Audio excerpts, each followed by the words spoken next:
বাবা দেহ রেখে পরলোকে যান।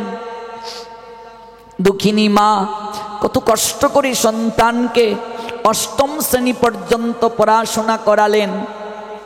ছেলেটা দেখছেন আমার মা এত কষ্ট করছেন, আমাকে একটা কিছু করতে হবে। যখনকার সময়ের লীলা শ্রবণ করাচ্ছি, আজ থেকে 300 বছর পূর্বের কথা। তখনকার সময়ে অষ্টম শ্রেণী পর্যন্ত পড়াশোনা করে চাকরিও পাওয়া যেত। দফতরির চাকরি নিলেন বিরাট মাধব। যেদিন তিনি অংশ নেবেন চাকরিস্থলে, মা বিরাট মাধবকে মন্দিরে প্রণাম দিতে গিয়ে বলছেন, বাবারে এই দেখ, এই মাধবের প্রসাদ, তুই মাধবের কৃপায় আমি তোকে প্রাপ্ত হয়েছি। বাবা আমাকে যদি কোনোদিন তুই দুবেলা দুমুঠো আহার নাও দেস, আমার তাতে কোনো দুঃখ হবে না, কিন্তু বাবা জীবনে কোনোদিন আমার মাধবকে কষ্ট দিস না, তার সেবাটা যথাসময়ে দিবি। আমি প্রতিদিন গীতা পাঠ করে করে নয়নের জলে কেঁদেছি রে বাবা। একটা শ্লোক আমাকে খুব আকৃষ্ট করেছে, অনন্য চিন্তয়ন্ত মাম যে জনা পর্যুপাসতে তেষাম নিত্যা অভিযুক্তানাম যুগস্ক্ষমম বহাম্যহম। মাধব সকল কিছু বহন করেন, যার কিছু নেই তিনি নিজে সংগ্রহ করে দেন, যার যা কিছু আছে দেখে রাখেন, যদি অনন্য চিত্তে তাকে ভালোবাসা যায়। তে আমি তোকে বলছি বাবা, তোর চিত্তটা সর্বোত্তম প্রেমটা তুই জগতের কাউকে না দিয়ে মাধবকে দিবি বাবা। আর ওই প্রসাদ প্রেম, জড়জগতে তো প্রেম হয় না, প্রেমের ছায়া, মাধবের প্রসাদ প্রীতিটা অন্য কাউকে দিবি। এক অধ্যায় গীতা পাঠ না করে অফিসে যাবি না। মাকে প্রণাম দিয়ে বিরাট মাধব অঙ্গীকারবদ্ধ হলো। কিন্তু গোবিন্দ তো পরীক্ষা করেন ভক্তকে। এমন এক জায়গায় চাকরি হলো, জজ সাহেব নাস্তিক, ঈশ্বর বিশ্বাসী নয়। প্রত্যেকটা ক্ষণে ক্ষণে বিরাট মাধবকে কটূক্তি করেন, ভগবান নিয়ে কটূক্তি করেন, তার খুব কষ্ট হয়। কিন্তু চাকরিটা ছাড়ছেনও না, দুবেলা দুমুঠো প্রসাদ প্রাপ্তির জন্য চাকরিটা খুবই প্রয়োজন। একদিন বিরাট মাধবের মা বলছেন, বাবা তোর বাবা দেহ রেখে গেলেন অনেক বছর, অর্থের জন্য আমার ইচ্ছাটা তোকে বলিনি। আমার ইচ্ছা একটা গীতা যজ্ঞের আয়োজন করব, অনেক ভক্ত বৈষ্ণব আসবে, আর আমি কায় মনোবাক্যে মাধবীর কথা শ্রবণ করব, তুই একটু ব্যবস্থা করতো। সুন্দরী দত্তের কাছে ছুটি চাইতে তিনি গেলেন। যখন অনুষ্ঠানের কথা বললেন, নাস্তিক জজ সাহেব ক্ষিপ্ত হয়ে বললেন, ধর্ম অনুষ্ঠানের জন্য আবার ছুটি? তিনি ইচ্ছে করে অনেক কথা শুনিয়ে দিলেন, চাকরি থেকে বিদায় হয়ে যাও। বিরাট মাধব কষ্ট পেয়ে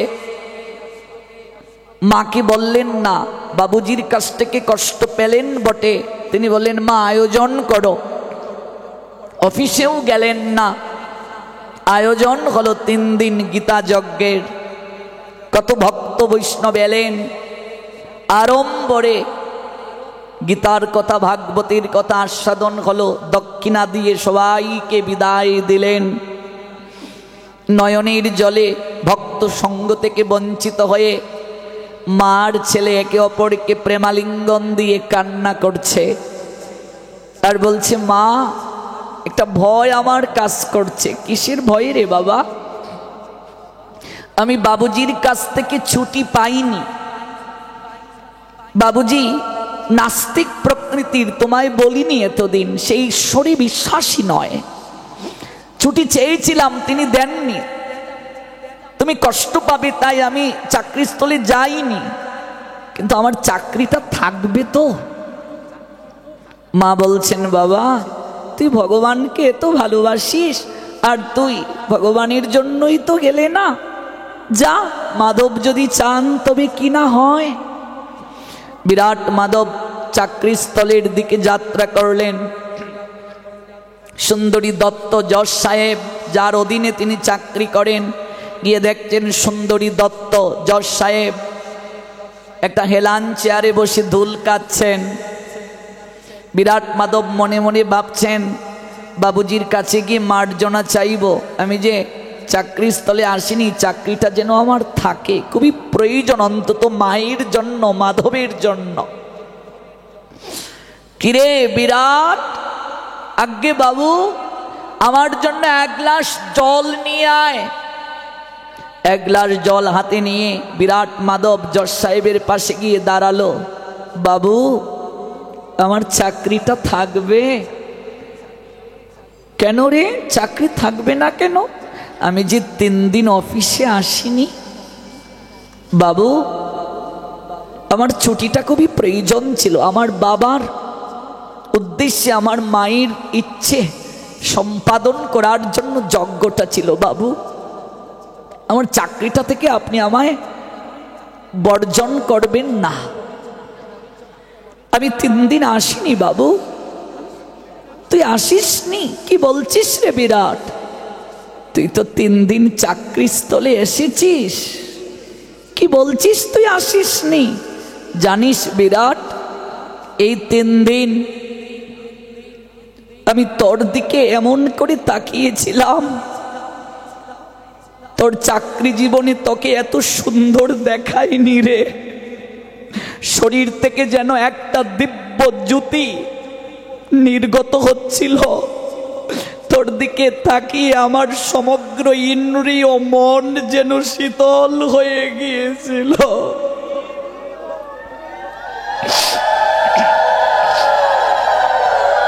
আমি বারংবার তোর দিকে তাকিয়ে রয়েছিলাম,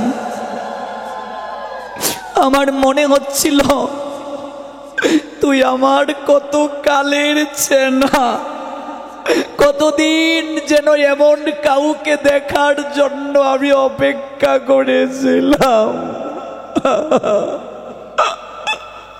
তুই আসিস নি? কি বলছিস রে, তুই এসেছিলে? অবাক হয়ে বিরাট বলছে, বাবু আমি আসিনি। সত্যি? আপনি কি বলছেন? তুই আসিসনি? তাহলে যা, দস্তখতের খাতাটা নিয়ে আয়। বিরাট মাধব দস্তখতের খাতাটা এনে দেখে বিরাট প্রতিদিন যেভাবে স্বাক্ষর দেয় 3 দিনও সেইভাবে স্বাক্ষর দেয়া আছে। আছাড় খেয়ে মাটিতে পড়ল বিরাট। সুন্দরী দত্তকে প্রণাম দিয়ে বলল, বাবু আপনার মতো ভাগ্যবান কেউ নেই বাবু। আপনি 3 দিন আমার রূপে যাকে দেখেছেন আমি নই, তিনি আমার পরমারাধ্য ভগবান শ্রী গোবিন্দ। আমি নই, আমি নই বাবু, আমি নই, আমি নই। সুন্দরী দত্ত অবাক হয়ে গেলেন, তার সমগ্র শরীর ঝাঁকুনি দিয়ে উঠল, তার হৃদয়টা দ্রবীভূত হয়ে গেল, নয়ন বেয়ে তার ঝরঝর করে জল ঝরল। ভগবান আমার চাকর হয়ে কাজ করে গেলেন, দপ্তরির কাজ। বিরাট মাধব প্রণাম দিয়ে বাড়ি ফিরে গিয়ে মাকে জড়িয়ে ধরে কান্না করছে, মাগো তোমার সাধনা সফল মা, তোমার মাধব এই 3 দিন আমার হয়ে চাকরির ডিউটি করে এলো। তুমি যে বলেছিলে অনন্য চিত্তে কেউ যদি তার আরাধনা করে যুগাড় ক্ষেম তিনি বহন করেন। মা তুমি ঠিক বলেছ গো, গীতার প্রত্যেকটা শ্লোক, প্রত্যেকটা অক্ষর দিব্য মা, আমরা অনুভব করতে পারিনি। অজুর ধারায় কাঁদছেন বিরাট মাধবের মা, বিরাটকে জড়িয়ে ধরে। কয়েক ঘন্টা চলল সেই ক্রন্দন। কাঁদতে হলে তো কৃষ্ণ বলেই কাঁদবে। গৌর হরি সচিমাকে বলেছিলেন, মাগো যদি কাঁদতে হয় নিমাই বলে কাঁদো না, নিমাই বলে কাঁদলে নিমাই পাবে না, কিন্তু কৃষ্ণ বলে কাঁদলে কৃষ্ণ পাবে। কৃষ্ণ বলে কাঁদে যে সুকৃতি জন, সেই ক্রন্দন দর্শনে হয় সর্ববিঘ্ন বিমোচন। কাঁদতে হলে তো কৃষ্ণ বলেই কাঁদবে, ভাসতে হলে নয়নের জলে গৌর বলে নয়ন জলে ভাসো, নিতাই বলে নয়ন জলে ভাসো। রাধে প্রেমময়ী রাধে কোথায় আছো? রাধে বলে নয়ন নীরে ভাসো। সেই সময় একটা পরিচিত স্বর, বিরাট। কে?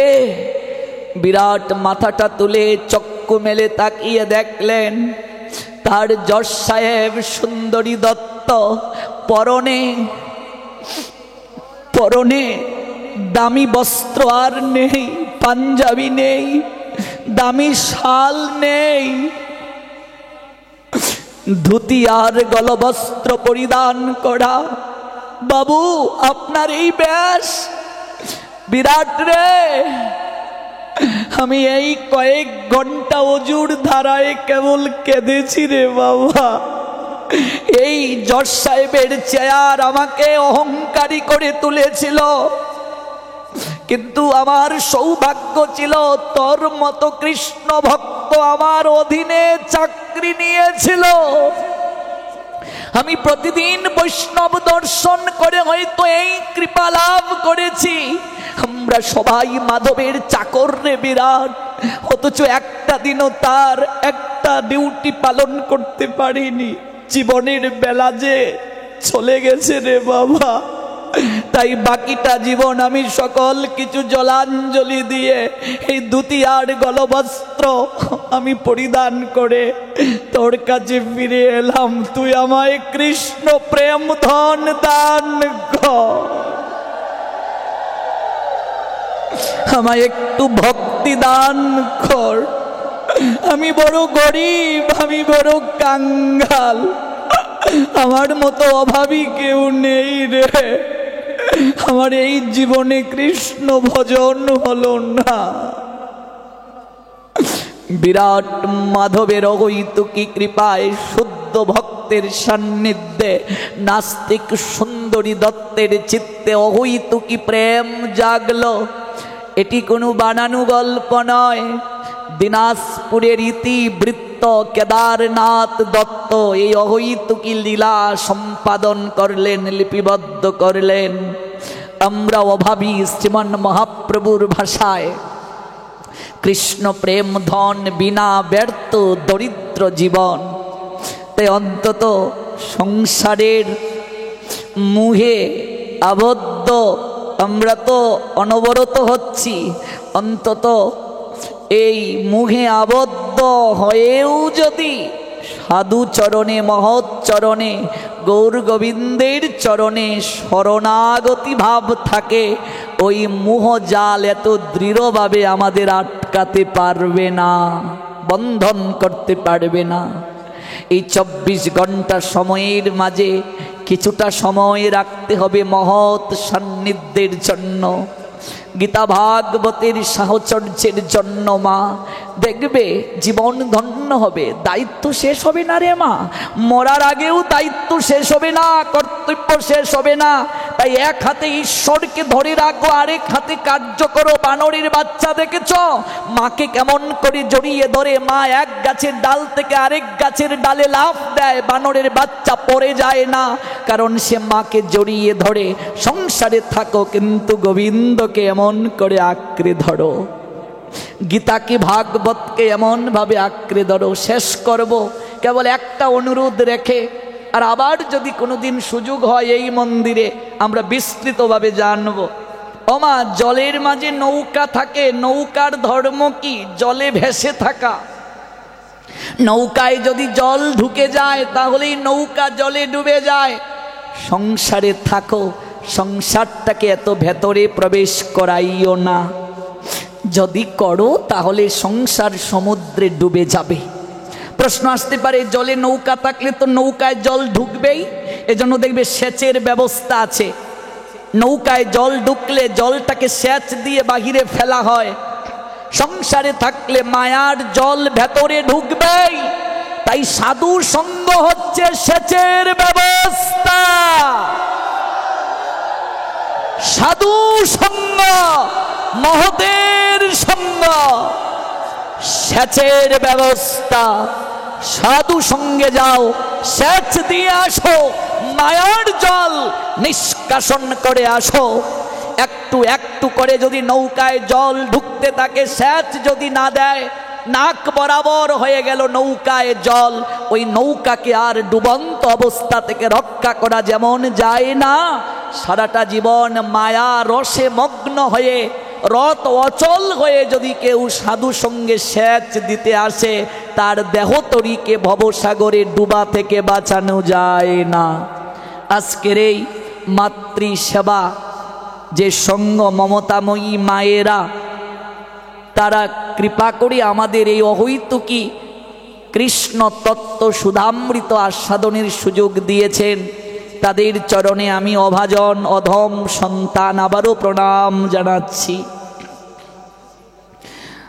শ্রীমান মহাপ্রভু তাদেরকে আরো শক্তি সাহস দিন, যেন তাদের মাধ্যমে এই বাটপাড়ায় সপ্তাহব্যাপী যজ্ঞ হয়।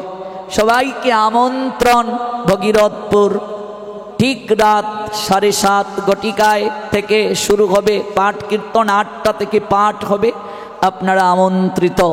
সবার মঙ্গল হোক। কোথায় কোথায় হবে? আগামী মঙ্গলবারেও এখানে ভাগবত পাঠ আছে। একজন পাঠক গোসাই আসবেন, আপনাদের আমন্ত্রণ। আবার হবে তো দেখা, এই দেখাই শেষ দেখা নয় তো। সবার মঙ্গল হোক, সবার হইতুকি কৃপা হোক। প্রাণ ভরে বলুন নিতাই গো সীতানাথ প্রেমানন্দে হরি বল। জয় জয় শ্রী রাধে। যে যেখানে দাঁড়িয়ে আছেন সেখান থেকেই ভাগবতের দক্ষিণা দিতে পারবেন।